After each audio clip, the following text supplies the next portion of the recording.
Hello, ladies and gentlemen. This is your captain speaking. My name is Theo, and you're listening to Between Two Trains, the train station that brings you great entrepreneurs twice a month. Your hosts are Eric Moss and Van Pappas. Now sit back, relax, and enjoy the ride. Welcome to another Between Two Trains. I'm Van, your friendly financial planner. And I'm Eric, your better business banker. And today on Between Two Trains, we've got a really unusual entrepreneur in business. We got Howard Berk from 2FunGuys, and they are into mushrooms, but not the kind of mushrooms that some people may be thinking about. Howard, welcome to Between Two Trains. Hey guys, thank you for having me. We call them the other magic mushrooms because they, build your immune system, make you healthy, and also enjoy your garden a little bit more. So we could kind of say that with a wink. But it's all legal. I love the name 2FunGuys because you do have a partner, Todd Pittard. Is that how you pronounce his name, Pittard? Yeah, and he actually came up with the name. It's sort of a play on fungi, fungus, but it's actually spelled F-U-N and guys, right? Yep, 2FunGuys. So he came up with the name. We met starting the Chambly's Farmers Market maybe about 11 years ago at the Frosty Caboose. Yes, I remember those way back in the day. All right. Yeah. So tell me exactly, you grow mushrooms, you sell mushrooms, you're a wholesaler. What exactly are you? So there's two things. So 2FunGuys, which is based in Chambly, we enable the home gardener to become a mushroom farmer, so to speak.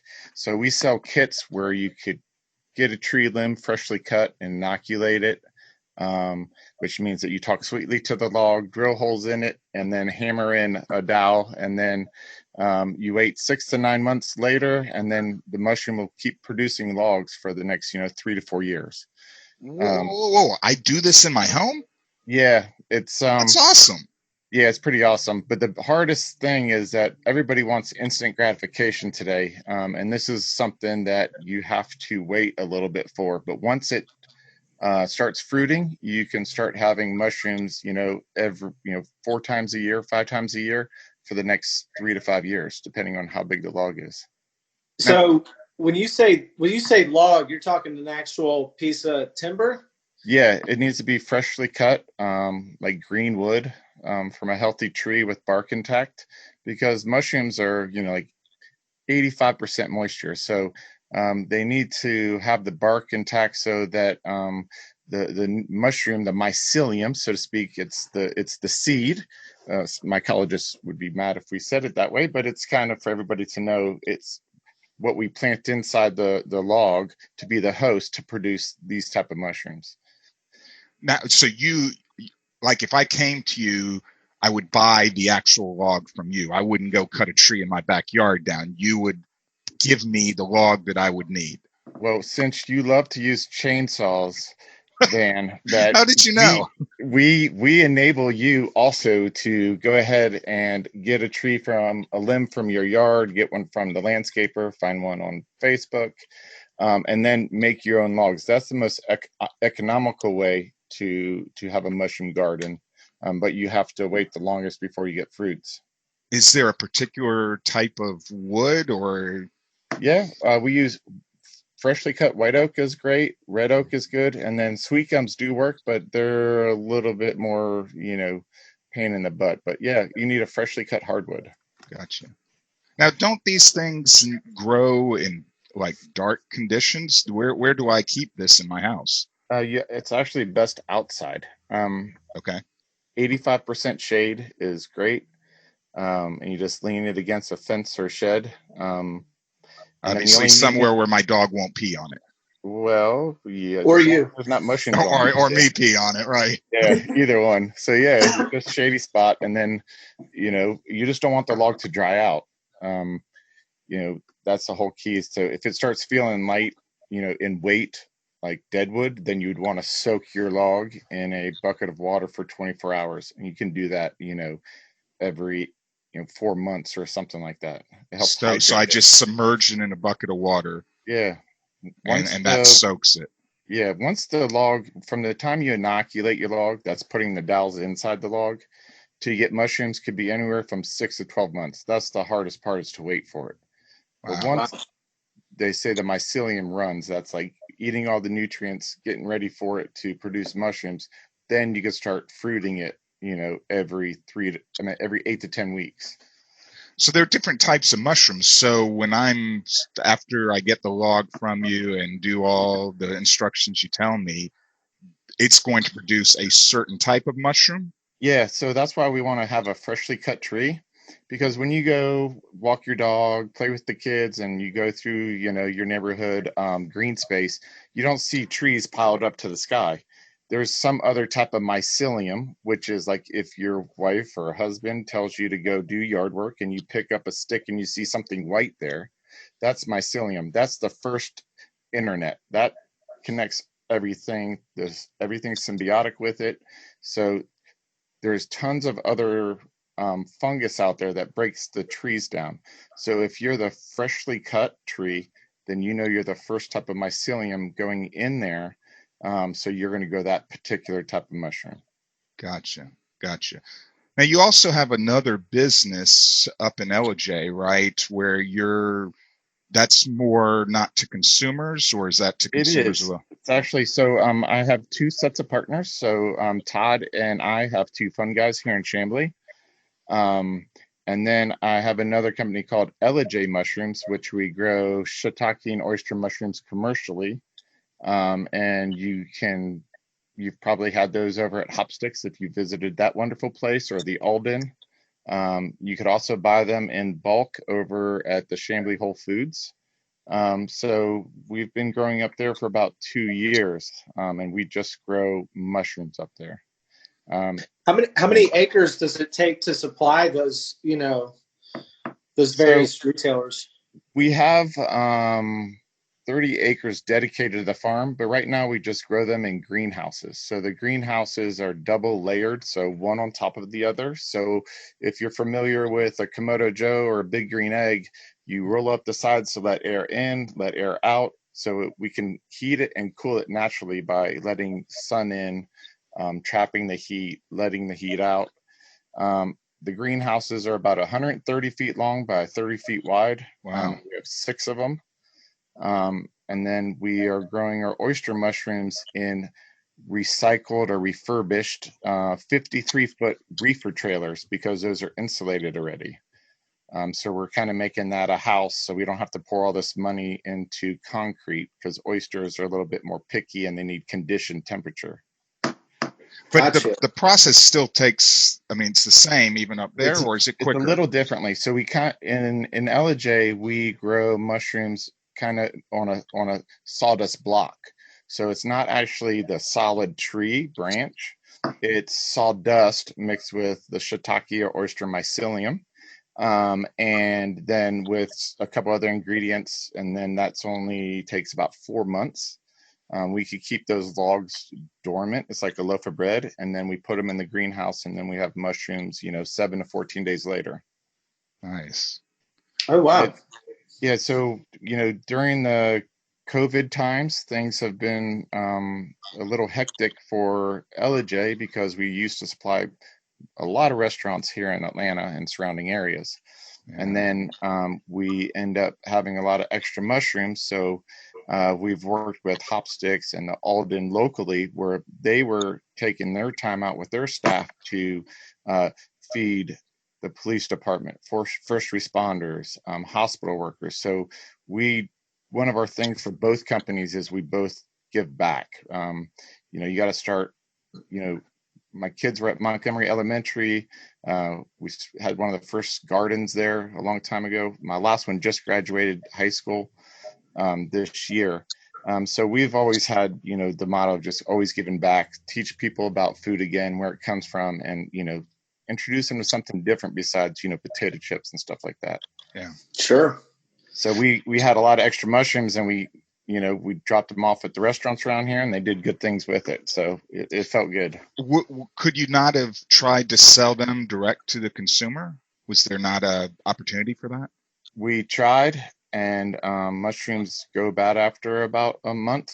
Our mushrooms will last a long time. Yeah. We had thousands of pounds. Oh, So too it was much to try hard. to say, hey, Yeah, I'm gonna blast out to the neighborhoods and we see. did. I put some stuff out on Nextdoor, and people would come back to my packing shed, pick them up. It's like a mushroom lemonade stand, so that was kind of fun. And people really enjoyed it. They say, shiitake mushrooms, especially, they have a lot of vitamin D in them. They lower your blood pressure, lower cholesterol, so they are the other magic mushroom. And having vitamin D in your system right now really helps you out during the COVID times. Now, I'm not suggesting this, and I definitely don't want our listeners to think in any way that the real magic mushrooms are being sold here. But if I bought one of those logs, could I modify it to grow the other magic mushrooms, the real stuff? Those magic mushrooms are considered a class 1 felony, so you go straight to jail right It'd now. be like Still, growing pot in my backyard. probably stronger than that, but they are using John Hopkins and Yale are doing studies with PTSD soldiers, and they're taking psilocybin, and it's helping them to become husbands, dads, sons again.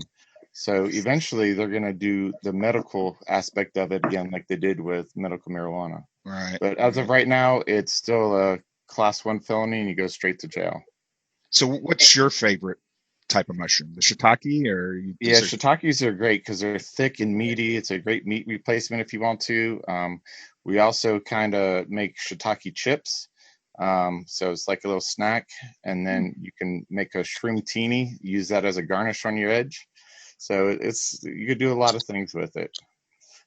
You could also, if you go over to the Marlowe's in Chambly / Brookhaven-ish. Yeah, that's Brookhaven, but that's all right. It's close enough. I still call it Chambly. Yeah. So it's all Chambly to us. It is. It's taken over. I wear my Chambly Rock shirt everywhere, so it's great. Nice. So they've been using a bunch. They have a great couple of vegan shiitake burger on there that's really yummy too. So as both companies, we saw with Ellijay, it was hard to sell mushrooms. And then with 2FunGuys, we couldn't keep up. Everybody was buying from the internet, probably like you and everybody listening. Everybody start clicking, ordering. And it was amazing. People want to become mushroom farmers. You would not imagine how many people buy the 100-count plug spawn to make their own logs at home. All right. They figured they were stuck at home, give them something to do. Yeah. Even though the process takes so long. Yeah, you got to start somewhere. Right? I wonder how many people bought a log not realizing that it took 9 months. We make sure it very clear that it says it's going to take this long from the date, and then we also back our products 150%. If you left it in the sun, got ran over, we will fix it for you. How long will that log produce? Like when will it just dry up and be probably used? Anywhere between 3 and 5 years, depends on how you take care of it. As it gets older, it's going to decompose, right? Kind of just like in your backyard, trees have fallen for thousands of years. Something just breaks it down. So as they get softer, if you're gentle with it, soaking it softly, and then, putting it in the shade, then it's going to last longer. I've had logs that were 5 years old still producing out of the other end that hasn't, turned into compost. And so, like, I have a blueberry tree in my yard, and I pick blueberries from it. But my wife is always nervous because, she's like, well, it's a blueberry tree in the front yard. But I mean, this is completely safe, right? There's no way I could screw it up and create a poisonous mushroom, could I? There are poisonous mushrooms out there. So you always want to make sure you know what you're eating. So even though it's growing on the log, if you're growing shiitakes, make sure you're familiar with what a shiitake looks like. We have a lot of information at 2funguys.com/care. So we have a lot of pictures, and we're always there for an email or a phone call. It might take us a little bit longer to get back to you right now, but we'll get back to you. Yeah, I might have to take a picture and send it to you, because my wife would be like, I don't know. Yeah, so right now it's chanterelle season. They're kind of yellowy looky mushrooms that people can't cultivate, and the restaurants will pay $20 a pound for them. But there are some false ones that might make your stomach upset. So there's a lot of information out there. The Georgia Mushroom Club is great. They do walks. They teach you about what mushrooms are, this and that, which ones are edible. So there's a lot of resources. So with mushrooms especially, you should use your resources before you eat them. Ask a friend, make sure you're 100% sure. Do a spore print, make sure, follows what the book's saying or in it saying, so you don't get sick. Now, are you Now, how big? Go ahead, how big is the log that you would get? So from 2FunGuys, you could order a 12-inch, anywhere from 3 to 6 inch diameter, or we call it our fat boy, which is like 25 inches. And how much? I know the timetable of how long it would produce, but how many mushrooms per se would that? That's a great question. So on average, for each flush, you could get, anywhere from 3/4 pound to a pound plus. It really depends if your log has moisture in it. If it's dried out, you're only going to get 1 or 2 mushrooms when it comes time. But if if it's soaking and it gets good moisture, then you can have mushrooms all over your mushroom log. And you can see pictures on our social media about it and all that. It's really cool. Every time I walk around the corner, I look and I see a log with mushrooms on. I'm like, it's awesome. I never get sick of it. That's awesome. I love all these terms. We're going to soak it. We're going to flush it. All the cool kids are saying those words now. So are saying that. Hey, yeah, go flush your log. It might mean something else. Yeah, it's you can use a lot of, I don't cuss anymore. I just say, shiitake. Shiitake. Gotcha. Yes, I don't cuss anymore. I just use that. So it's a lot of fun. So you mentioned the Whole Foods here in Chamblee and Hopsticks. Are you selling to restaurants or grocers outside of Atlanta? Yes. Well, right before COVID hit, I picked up some restaurants in Asheville, like the Biltmore and Omni Grove. And then that's kind of why we had a bunch of extra mushrooms, because we ramped up for the following weeks and then everything kind of shut down. We do a little bit in Tennessee. One of the things we saw through Whole Foods was they said, they saw a big drawback from people buying like fruit and vegetables because they were touching and people were afraid of, opening the door to get their milk. So we said, okay, how can we be better coming out of this? So we asked them if we could pitch them packaged mushrooms, like 3.5 ounces, 4 ounces. So we don't have all the money to have that fancy packaging equipment. So we created a box that you can fold up, package. It's really cool. It would be the first kind to market. And I'm going to be finalizing my pitch to them, hopefully by the end of the next week, and that we could pick up that segment as well. So just kind of find ways to come out of this better. When you're engaging with some of these, restaurants and, organizations like hotels and stuff, do you approach the chefs? I mean, how do you start in terms of getting in the door? Chefs, we just go drop off mushrooms and kind of little information about it. So we try to get them hooked.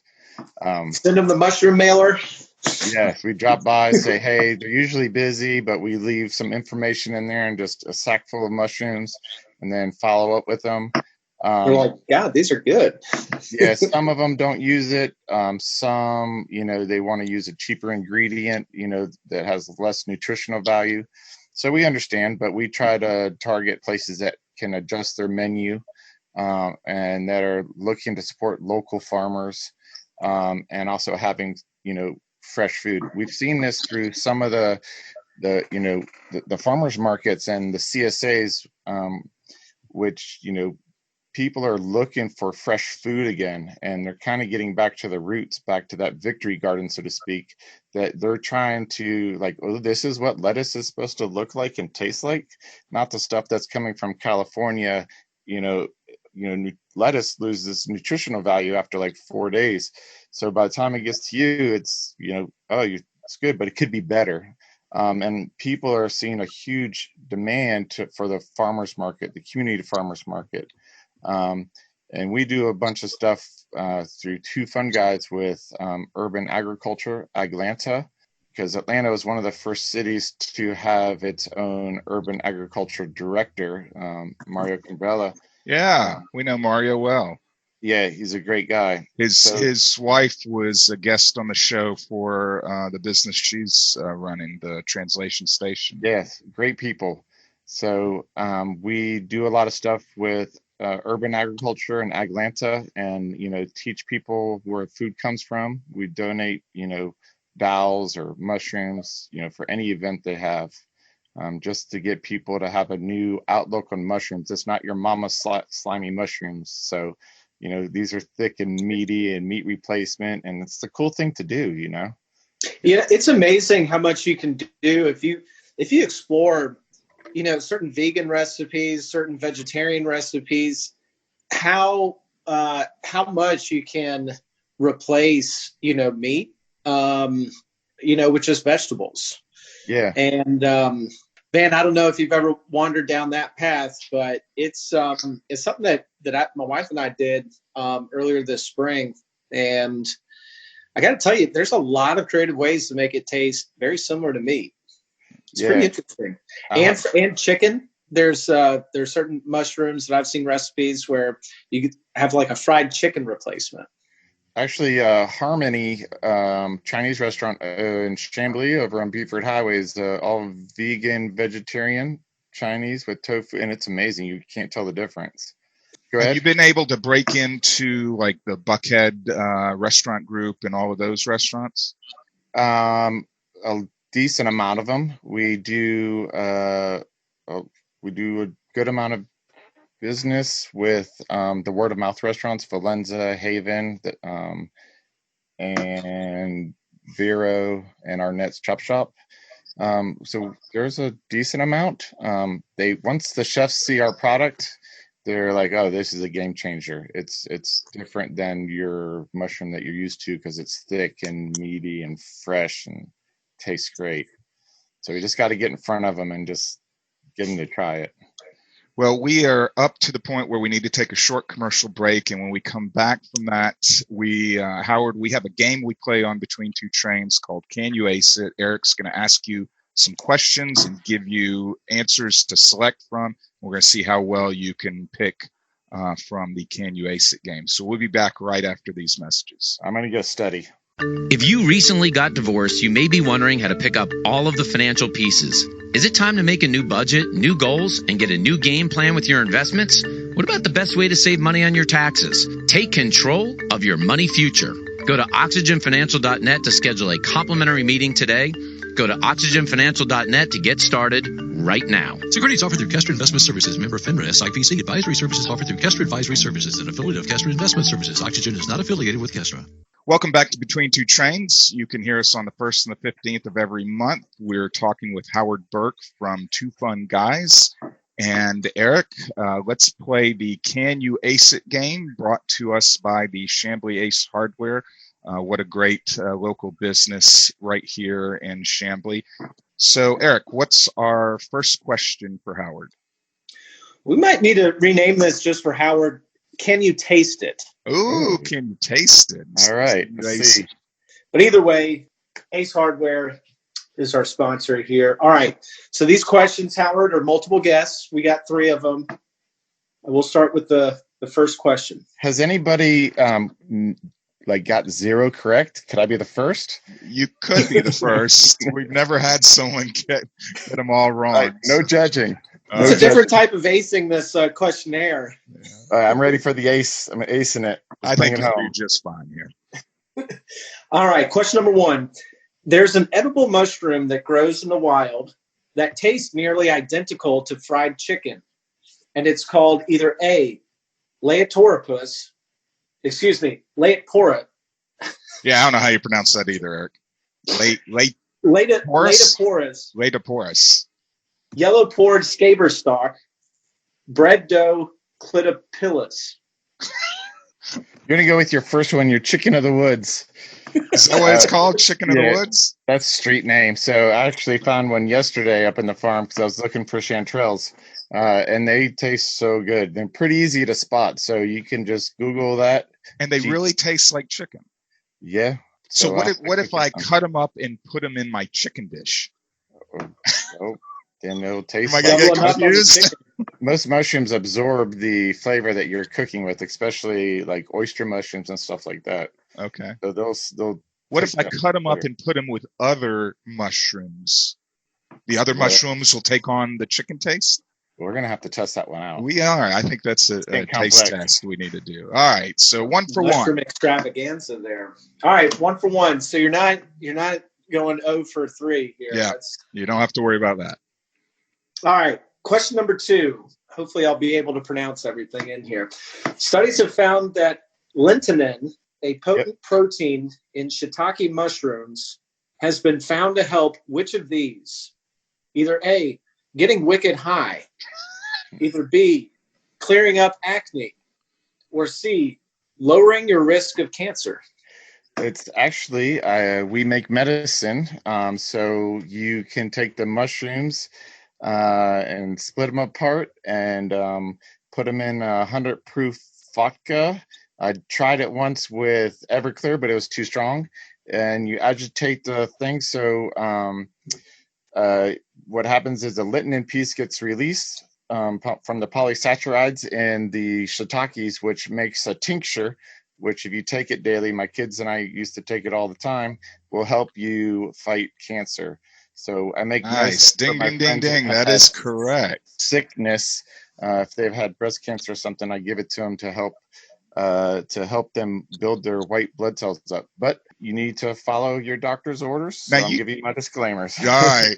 You said something though about adding it to vodka. So that's to make the vodka extracts the polysaccharides, which drop the lintenin piece as a cancer fighting. So it's a alcohol extract, which pulls out the and then you agitate, then you double boil it so it's not like real alcohol-y, but then you have the proper products. But I want to go in the other direction. So we had recently Seth Watson from the new distillery that's going to be opening in Chambly, and he's going to make a couple of vodkas.